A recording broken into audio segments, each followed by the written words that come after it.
My name's Roger Comstock. I'm the minister for the Morrison Church of Christ. Welcome to our program today. This is Shelter in a Time of Storm.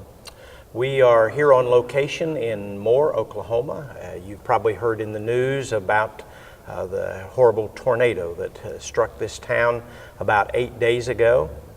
And we are in the auditorium of the Moore Church of Christ, or the Central Church of Christ, excuse me. And I'm happy to have with us one of their deacons, Lance Worsham. And Lance is overseeing the relief effort that the church is doing in the community here in Moore. And Lance, welcome to our program. Thank you very much. Glad you could be with us. First, let's tell us a little bit about yourself, Lance. What do you do for a living, a full-time job?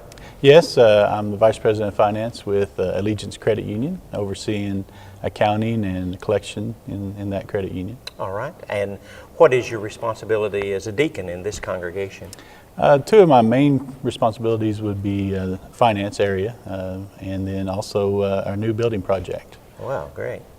And how far is the new building from this location? It's about a mile and a half straight east of here. Is it in the area where the tornado It's actually very similar to this one, just north of the damage, so nothing wrong there. Well, good. Tell us a little bit. We've walked around here on the property and we've seen all of the supplies, the food, and all of the things that have been sent here. Tell us a little bit about what has come in, if you can, and sort of a summary of what you've received from other places. You bet. The outpouring of support has been tremendous. We received trucks and trailers and semis, seems like daily. And we have a fellowship hall that's full of relief supplies for the victims. We have stacks of water out in the parking lot for anyone that needs water to come by and get. The outpouring of support from other congregations, and it's not just local, it has been all over the U.S. Tremendous, driving in from as far away as North Carolina even. Wow, that's great. Tell me the relief work that you're overseeing for the church here, kind of specifically. I know you're doing meals. Yes. Yeah, we have about 4 major areas that we're focusing on. You mentioned the meals. We do have a group here that's helping with that, Disaster Assistance, Churches of Christ, and they are organizing several thousand meals a day. We have groups that come in and just help prepare those meals, get them in the bags to be then delivered by some other volunteers out into the community. We're delivering meals to victims and workers and police officers, whoever's in need at the time. We also, like you mentioned earlier, we've been receiving tons of donations. We have a donation center that we have set up for the victims to come in and go through, take what they need. Several ladies and gentlemen back there working in that effort. We also have a group of people that come in just to go out and help in this damaged area, to clean up the yards. We even have several bulldozers in that would come and take down the fully destroyed houses. Wow, that's great. And just move all that debris and get it cleaned up. And so it's just a massive effort by a lot of people and tons of support, like I said. And all of that is volunteer? Yes, absolutely. Everything has been volunteer. So we've talked about Mike Baumgartner. He oversees disaster assistance. Hopefully he'll talk to us a little bit later. But he told me, I think you're somewhere around 16,000 meals in this 8 or 9 days now since the tornado. Exactly, and it's only been a few days, probably 4 or 5, since he wasn't able to be on site till Friday.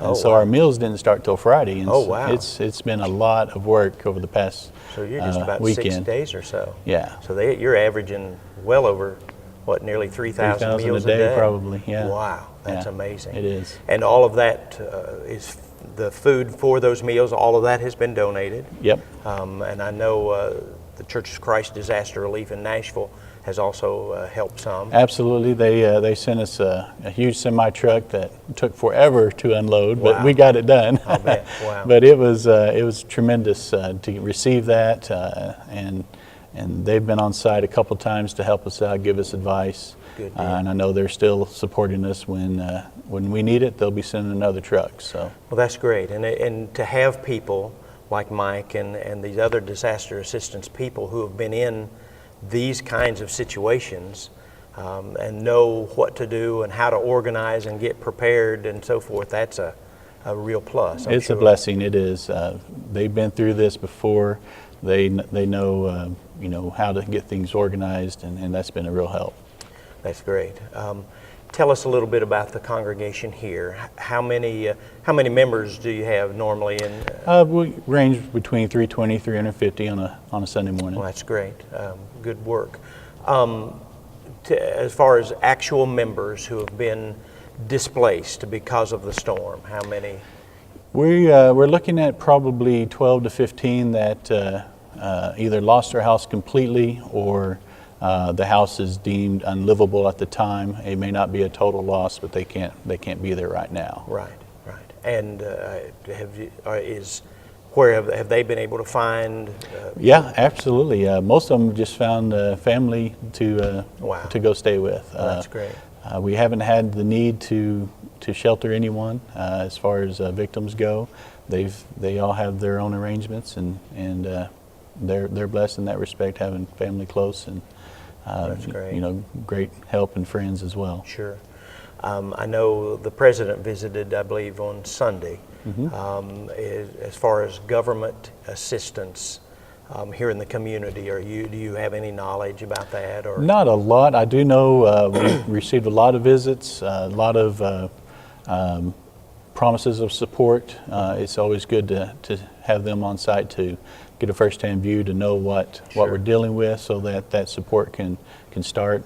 And I know a lot of agencies have already been receiving some of that. So. And I'm sure the state of Oklahoma probably has some sort of a FEMA type organization as well. I would guess. I'm not real sure about that. Yeah.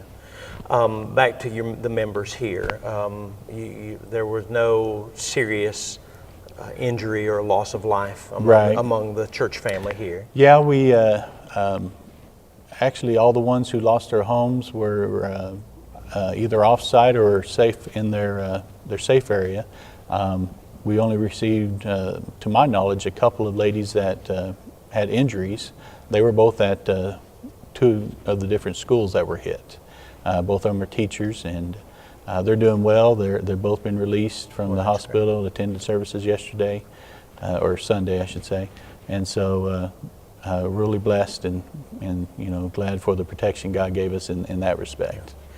As your work as a deacon and the finances and so forth, can you give us some idea, dollar amount of money that has come in for the disaster relief?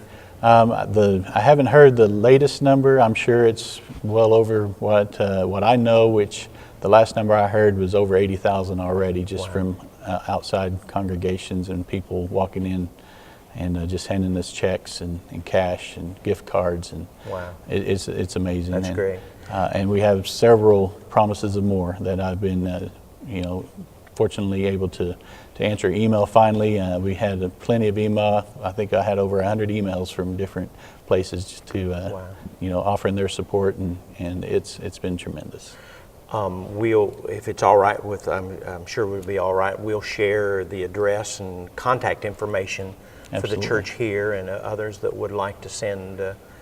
We don't raise funds, but if individuals would like to contact you, they can certainly do that. You bet. Of the members here, you said there were 12 to 15 that are, of those, some of them are total losses, you said? Yeah, we probably end up maybe between 4 and 6 total losses after insurance looks at it, where their house has to be completely removed and start over.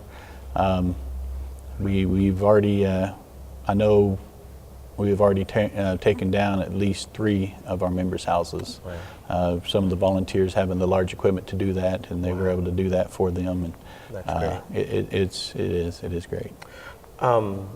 The tornado happened on a week ago Monday, if I remember correctly. Yes. And then the Wednesday after that, a week ago today, were you able to have services on that Wednesday evening? Boy, howdy. I don't recall. Okay. I You just may went not blank. have. I'm thinking. Oh yes, okay. That was the day we started our efforts. That was really the first day that we were trying to get organized. It was very difficult to get into the Moore area at the time, obviously, Right. and so we did put out a call of canceling services that day. Some people didn't receive that through Sure. email, through Facebook. I know with some of the ways they advertised it. Some of us were still here working and trying to get organized, and we did have some members come in, and we did have a short prayer and service to, for those that were here. So there were still probably about 50 of us that night, I think. And how long were you without electricity here at the church building? We, if I'm not mistaken, we didn't get electricity till Saturday. Okay, so nearly a week. Yeah, it was a long time. We were anticipating that, trying to get that, needing that up and running to take care of some of the other things, and it was nice when we had it back. Oh yeah, I'm sure. So Sunday morning, you had your regular worship times on Sunday? We did. We had our class at 9:30 and our services at 10:30, just like normal. Even had our 5 o'clock worship that night. Can you tell me about when the family came back together again that Sunday, their first time back together after the storm? Yeah, and it's interesting, or it's nice to see the fellowship people have when they're coming together into the auditorium getting ready for worship. It's difficult, especially that day, for the man doing the announcements to get everyone seated and ready for worship, because there is so much activity, people talking, people giving hugs, and just glad to see each other. Right. That it makes us appreciate our spiritual family even Absolutely. more. Absolutely. You mentioned the different areas of the 4 different areas that you're working as far as the relief effort. Any idea at all how long that will need to continue? We're kind of going from previous experience. In '99, we had obviously another large tornado come through, and we kind of did this back then as well. Wow. So this isn't our first go around. We are, I think, prepared to do this as long as it takes. And last time they were still open about 6 months after even. Wow. So we were one of the last to close last time, and we don't see any reason not to be again. Good. Trying to help whenever we can do. I had forgotten. I'm glad you reminded me. I had heard him say on the news that I think this was the third tornado. Third major that hit Moore, yes, in the past 14 years. So it's been pretty quick, recent.